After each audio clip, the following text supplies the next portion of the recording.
আওয়ামী লীগের দোসর। দ্বিতীয় নাম্বার কারণ এই আগে ভিডিওটা দেখে নিন, তারপর দুই চারটা কথা বলতেছি। আওয়ামী লীগের দোসর। দ্বিতীয় নাম্বার কারণ এই মাইজবান্ডারের বেদাতি কাজ চলে, আর তারা হাটাতে মাদের সামনে গিয়ে যায়, আমাদেরকে উস্কানি দেয়, আর সেই উস্কানিতে পড়ে আমাদের ছাত্র ভাইরা অনেকে আহত হয়ে যায়, ঠিক কিনা? এজন্য নানুপুর, হাটাদারি, এভাবে নাজিরহাট, বাবুনগর, পটিয়ার সমস্ত ছাত্র ভাইয়েরা মিলে এই মাইজ ভান্ডারকে আমরা উড়িয়ে দিব ইনশাআল্লাহ।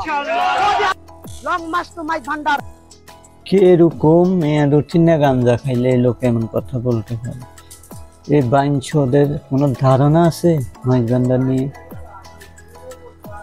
বাইনছোদ বলতেছে নেক্সট টার্গেট কি মাইজ ভান্ডার। আরে বাইনছোদ, তো তোমার ভান্ডার সম্বন্ধে কিছু আইডিয়া নেই। মাইজ ভান্ডারের আশাগণ খালি সিডাগান সীমাবদ্ধ না, অল দুনিয়ায় সবাই যদি ছোট্ট একটা টুকরো, এই যে টুকরো করিয়ে মারে, তুই কয়েকশো মন ফাতরের নিচে চলে যাবি, তুই কল্পনা করতে পারতি না। মাইজ ভান্ডার এমন এক জায়গা, আর তুই সেখানে বলতেছিস কি হামলা করবি?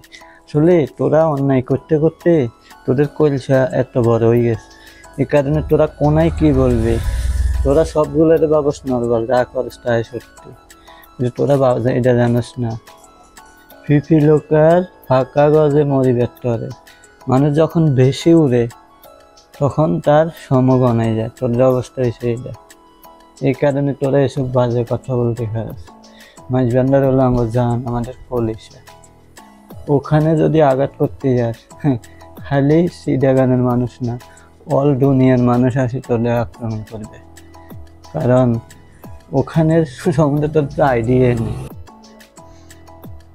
যেখানে খোদ আল্লাহ পাক রব্বুল আলামিন বলছে, যারা ওলি আল্লাহদের সাথে দুশ্মনী করে খোদ আল্লাহ তাদের সাথে দুশ্মনী করে, আর যারা ওলি আল্লাহর সাথে বন্ধুত্ব করে খোদ আল্লাহ তাদের সাথে বন্ধুত্ব করে। আর তোরা কোথায় আড্ডাস শালা বেকুব গন্ধ মুরুক্ষের দল। এই মাইজ ভান্ডার দরবার শরীফ এমন এক দরবার শরীফ, এখানে অলি ফয়দা করে, অলি বানায়, এরা বানানো আল্লাহ। আর তুই তো একটা মূর্খর দল, তুই চিন্তা করাস তোর অবস্থা কি হবে? তাই অন্তত কিছু কইতে আগে ভাবি চিন্তি 100 বার ভাবি বলে, কারণ সামনে মিডিয়া দেখো মন যা আসা তা বলে দেয়, সেগুলো ঠিক না। সবাই এলে খেলা করলো, আল্লাহ অলি আল্লাহ নয় খেলা করবি না। আমি একজন সাধারণ মানুষ হিসেবে বলি, এটা বহুত বড় অন্যায়। তোর দরকার কানো ধরে তোবা করার, মাপ চাওয়ার ওই দরবারে যাই, কারণ ওই দরবার সব সম্বন্ধে তোদের কোনো আইডিয়া নেই। তাই সবসময় আবেগ দিয়ে চলেন, এমন কথা বলিনি যে গুণাবাগী হওয়ার দরকার নেই।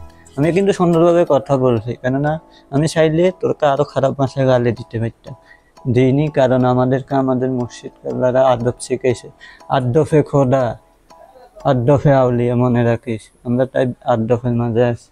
তোদের মতো যদি বেআদব হই, তাহলে তোদের সাথে ভয়ঙ্কর ভাষা আমরা কথা বলতে পারি, কিন্তু আমরা বলি না, কারণ আমরা আমাদের মসজিদদের সম্মান করি, অলি আল্লাহদের সম্মান করি, রাসূলকে সম্মান করি, তাদের তরিকা মোতাবেক চলি।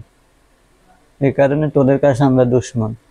তোরা আমাদেরকে ঘৃণা করিস, কিন্তু ঘৃণা করলে লাভ নাই, কারণ এই জগতে ঘৃণা থাকবে, অলি আল্লাহদের মাঝে ঘৃণা থাকবে, আর ঘৃণার মাঝে আমরা ভালোবাসা জন্ম দিই, এটা মনে রাখিস।